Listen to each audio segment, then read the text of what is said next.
ವಾಹನ ಮಾಲೀಕರಿಗೆ ಮತ್ತೆ 2 ತಿಂಗಳು ರಿಲೀಫ್. HSRP ನಂಬರ್ ಪ್ಲೇಟ್ ಗಡುವು ಮತ್ತೆ ವಿಸ್ತರಣೆ ಮಾಡಲಾಗಿದೆ.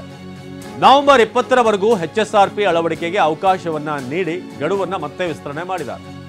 ಹೈಕೋರ್ಟ್ನಲ್ಲಿ ಅರ್ಜಿ ವಿಚಾರಣೆ ನಡೆಸಿ ವಿಚಾರಣೆಯನ್ನು ಮುಂದೂಡಿದ ಹೈಕೋರ್ಟ್. ನವೆಂಬರ್ 20ಕ್ಕೆ HSRP ಕುರಿತು ವಿಚಾರಣೆ.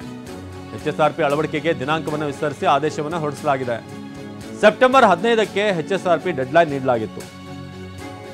ಆದರೆ ಈಗ ನವೆಂಬರ್ 20ಕ್ಕೆ HSRPಯ ವಿಚಾರಣೆಯನ್ನು ಮುಂದೂಡಲಾಗಿದೆ.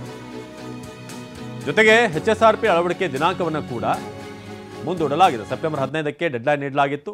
ಆದರೆ ವಾಹನ ಮಾಲೀಕರಿಗೆ ಒಂದು ರಿಲೀಫ್ 2 ತಿಂಗಳ ಕಾಲ. HSRP ನಂಬರ್ ಪ್ಲೇಟನ್ನು 15ರೊಳಗೆ ಅಂತ ಇತ್ತು, ಸೆಪ್ಟೆಂಬರ್ 15ರೊಳಗೆ ಕಂಪಲ್ಸರಿ ಅಂತ. ಆದರೆ ಈಗ ಅದರ ಬಗ್ಗೆ ವಿಚಾರಣೆಯನ್ನು ನಡೆಸಿ HSRP ಅಳವಡಿಕೆಗೆ ಇನ್ನಷ್ಟು ಅವಕಾಶವನ್ನು ನೀಡಲಾಗಿದೆ.